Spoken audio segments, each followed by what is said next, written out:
मित्रांनो, फ्लॅशबॅक बघितल्यानंतर तुमच्या लक्षातच आलं असेल की आपण कुठे जात आहोत. आपण जात आहोत विदर्भाची पंढरी, विदर्भाचे माहेरघर म्हटल्या जाणाऱ्या शेगाव संस्थानला भेट देण्यासाठी, म्हणजेच गजानन महाराज यांचं दर्शन घेण्यासाठी.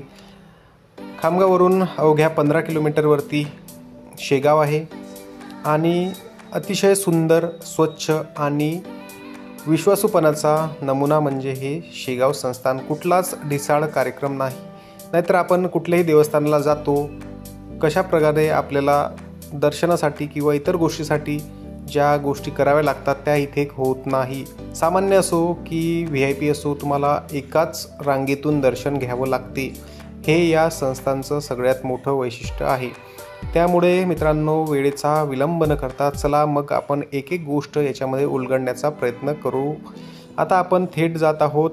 समोर जी बिल्डिंग दिसते ती भक्तविहाराची बिल्डिंग आहे. म्हणजे देशातले असो, विदेशातले असो, इतर राज्यातले असो, स्वस्त आणि कमी खर्चामध्ये इथं राहण्याची त्यांना व्यवस्था होते आणि स्वच्छ आणि सुंदर असं हे भक्तनिवास आहे. इथे आपण एक ग्लास रस पिला, कारण वरचं वातावरण आणि खतरनाक अशी गरमी आज आहे. तर मग आपण इथनं तुम्ही बघू शकता की घोडागाडी पण इथं आहे, ऑटो पण आहे. म्हणजे रेल्वे स्थानकाहून 10 किंवा 20 रुपये देऊन तुम्ही इथं येऊ शकता आणि इथून आपण आता हळूहळू मंदिराकडे प्रस्थान करू.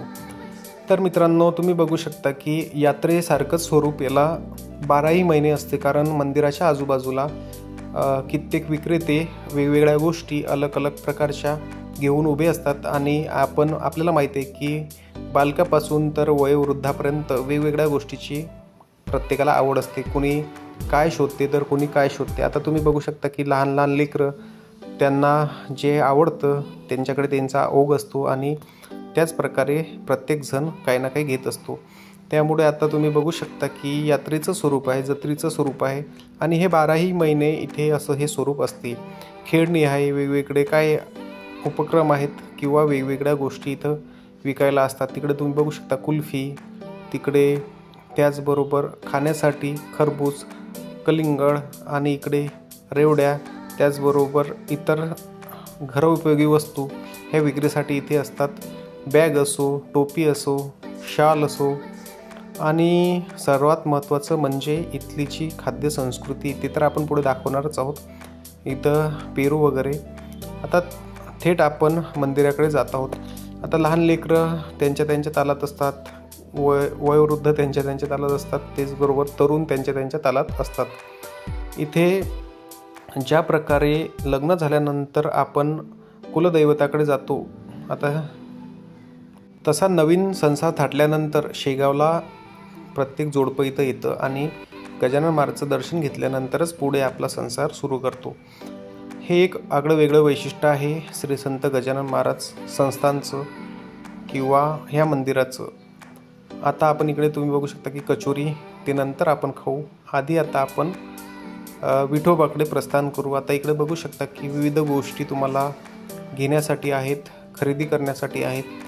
आणि चैन असो, घड्याळ असो किंवा कानातले असो, नाकातले असो किंवा ह्या अशा कित्येक गोष्टी तुम्ही इथे खरेदी करू शकता. आता ही बॅक साईड आहे. आपण थोडंसं तिकडे जाणार आहोत. परत वापस येऊन आपण जे मुख्य द्वार आहे तिथून आतमध्ये प्रवेश करणार आहोत. तुम्ही बघू शकता की प्रसाद असो किंवा इतर गोष्टी असो, सगळ्या गोष्टी इथे आपल्याला उपलब्ध आहेत. ह्या वेगवेगळ्या गोष्टी बघितल्यानंतर आपण आता आतमध्ये प्रवेश करू. आता जे गेट आहे तुम्ही बघू शकता की फार भव्य दिव्य असं हे गेट आहे आणि चांगल्या पद्धतीने जो दगड वापरलेला आहे तो उत्कृष्ट असा दगड आहे. इथून आतमध्ये प्रवेश केल्यानंतर आपल्याला कॅमेरा बंद ठेवावा लागते, तरीही आपण कसं तरी करून थोडंफार याच्या इमेज घेत आहोत. आतमध्ये आता आपण प्रवेश केला. इथे थोडेफार आपल्याला फोटो काढता येतात, परंतु व्हिडिओ त्यांनी परमिशन नाही आहे व्हिडिओ काढण्याची, तरी आपण थोडंफार जमवणार आहोत. आता आपण आतमध्ये गेलो. इकडनं तुम्ही बघू शकता की इथे भक्तिभावानं गजानन महाराजची प्रार्थना करतात. आता इथं आजोबा बघू शकता तुम्ही की त्यांचं वय किती आहे, तरीही ते गजानन महाराजची मनोभावे भक्ती करण्यात तल्लीन आहे. त्यामुळे आपण हा थोडासा त्यांचा शॉर्ट व्हिडिओ घेण्याचा प्रयत्न केला आहे. तर मित्रांनो, इकडे बघू शकता, इकडे आहे श्रींचे समाधी दर्शन आणि इकडे आहे मुखदर्शन. जिथे गजानन महाराजची समाधी आहे तिकडे समाधी दर्शन आहे आणि इकडे वरून ते मुखदर्शन आपल्याला दिसते. परंतु आपल्याकडे एवढा वेळ नव्हता म्हणून आपण मुखदर्शन घेतले आणि थेट खाली उतरून पूर्ण थोडासा व्ह्यू घेण्याचा प्रयत्न केला. परत इकडे थोडं चलत आपण काय वेगवेगळ्या गोष्टी अजून कॅप्चर होतात का त्या करण्याचा आपण प्रयत्न केलेला आहे. इकडे जे आहेत, इकडे आहे प्रसादालय. त्याचबरोबर जवळच आपली चपला वगैरे आपण तिथे काढून ठेवतो. कुठलाही चार्ज नाही, कुठलाच काही नाही, फ्री सगळ्या गोष्टी आहेत. त्यामुळे आपणही आपल्या चपला तिथे ठेवलेल्या होत्या, त्या परत आपण घेऊन आपण प्रसादाच्या रांगेकडे जाण्याचा प्रयत्न करत आहोत. मित्रांनो, तुम्ही बघू शकता की एवढं सुंदर मंदिर, त्याचबरोबर एवढी चांगली व्यवस्था, ह्या सगळ्या गोष्टी असूनही सगळ्या गोष्टी चांगल्या यांनी हँडल केलेल्या आहेत. आता इकडून आपण प्रसादालयाकडे जाणार आहोत, परंतु मला असं वाटते की खूप वेळ होईल, त्यामुळे आपण प्रसाद न घेत जाणार आहोत. पूर्ण व्यवस्था तुम्ही बघू शकता की जागोजागी वॉशरूमसाठी पण सुविधा इथं आहे आणि गर्दी तर प्रचंड प्रमाणात असतेच. ही आतमध्ये प्रसादासाठी गर्दी आहे. परत खाली आल्यानंतर आपण वेगवेगळे फोटो किंवा ह्या गोष्टी घेतलेल्या आहेत. तुम्ही पण या, बघा, वेगवेगळ्या गोष्टी अनुभवा. वेगवेगळे मंदिरं महाराष्ट्रभर आहेत, परंतु हे मंदिर का वेगळं ठरते हे गोष्टी तुम्ही समजून घेण्याचा प्रयत्न करा. सगळ्या गोष्टी कुठंही तुम्हाला थोडासा सुद्धा कचरा तुम्हाला दिसणार नाही. अशा प्रकारे मित्रांनो, आपण दर्शन घेतलं, सगळ्या गोष्टी झाल्या, त्यानंतर आपण बाहेर आलो आणि बाहेर आल्यानंतर आपण मस्तपैकी आपला कचोरीचा आस्वाद घेतला.